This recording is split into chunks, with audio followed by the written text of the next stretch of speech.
Hey guys, it's Ian.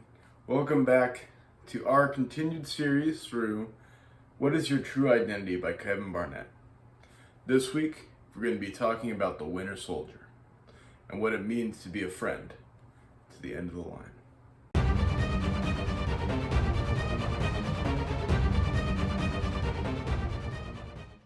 So I'm super excited to get into this topic today as we discuss Bucky Barnes and Steve Rogers and what it looks like to have true, authentic Christian friendships. I think these two characters in the MCU show the ebbs and the flows of what it looks like to have a strong friendship. That sometimes you're going to be the person supporting your brother or your sister, and sometimes you're going to be in need of support from your brothers and your sisters.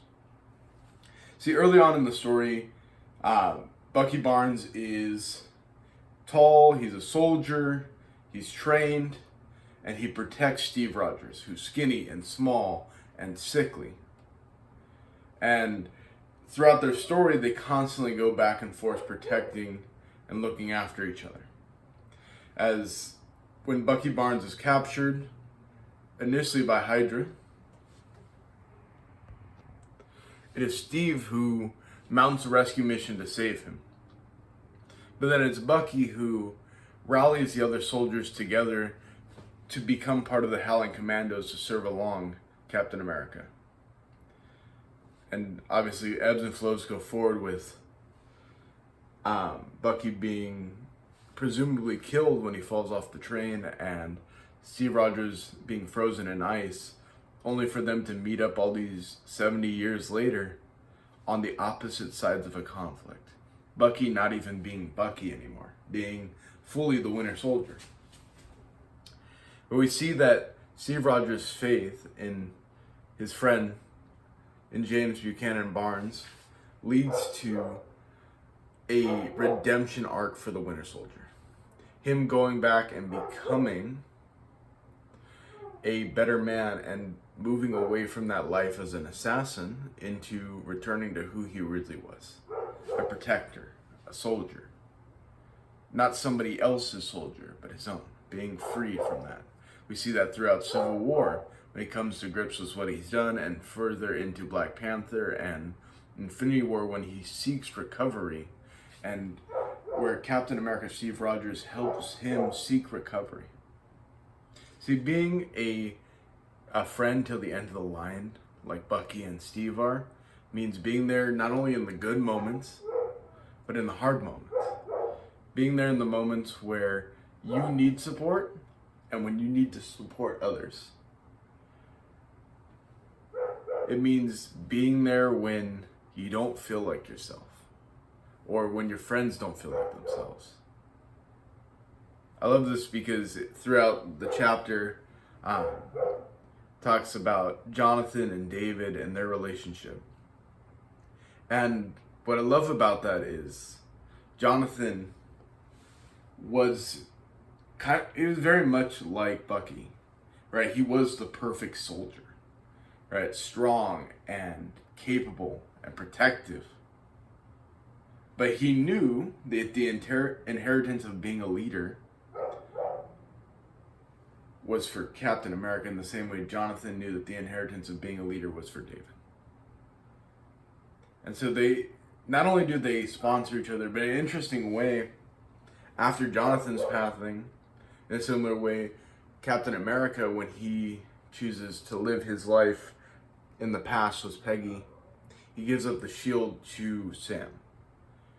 And a lot of Bible scholars believe that Jonathan's son was raised by David. In the same way that Bucky, while sometimes reluctantly, helps Sam Wilson become a better Captain America. Keeping that legacy and that story going forward. See, being a good friend, the end of the line is not the end of the friendship sometimes, but it's maintaining the legacy and the life that your friends lived up to. I know in my life, obviously Brent Spears, co-founder of CosplayforChrist, we support each other. We're the end of the line kind of friends, right? We call it 2 a.m. friends, because we'll take a call at 2 a.m. As if that's what you want to be, find those relationships, invest in them. One of the things I always hear with this is, and I want you guys to get through, is be the friend that you want to be. Bucky needed someone that was strong, supportive, and was willing to work with him. And he was that for Steve. Remember, Bucky's the first one to say it. I'll be there till the end of the line. But that's the mantra of their friendship. Find those people that push you to be better. To not settle on being the Winter Soldier, but be willing to move forward into being the White Wolf. And find those people that both steward your legacy and you steward theirs. That when you're gone and when they're gone, that you continue the good works that God has invested in both of you. Find that sister, that brother, and build that lifelong relationship to the end of the line. Thank you guys for joining us. Again, we're going through Kevin Barnett's book, What is Your True Identity?